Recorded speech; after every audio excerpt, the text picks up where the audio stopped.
Per l'ultimo saluto a Davide Bon, di fronte al sagrato della chiesa di Venegazzù sono volati in cielo palloncini bianchi e azzurri.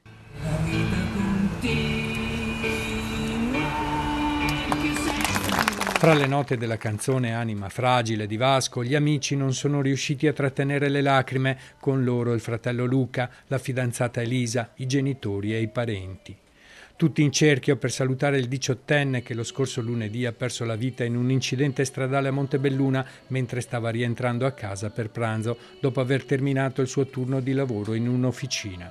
Un tragico incidente tra la sua moto e un'auto, un destino crudele che ha spezzato per sempre i suoi progetti e sogni. Nella chiesa gremita di gente, le comunità di Venegazzù e Volpago del Montello, gli ex compagni di classe e gli insegnanti del centro di formazione professionale di Fonte. Com'è possibile vivere questo distacco senza perdere l'amore per la vita? Ha esordito il parroco Don Federico Gumiero. Lui non c'è più, non c'è niente da fare.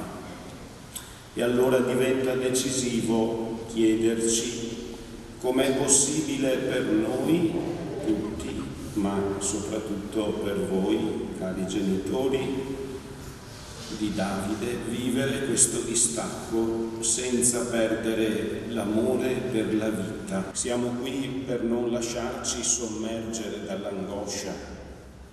Siamo qui per trovare frammenti di speranza. Sotto all'altare 2 cuori, uno bianco e uno celeste, e una scritta della sua fidanzata, la tua bebesita. Accanto al feretro bianco, tutti stretti in un dolore composto, il papà Patrick, il piccolo Luca e la mamma Dolores, che non riesce a distogliere lo sguardo dal suo Davide.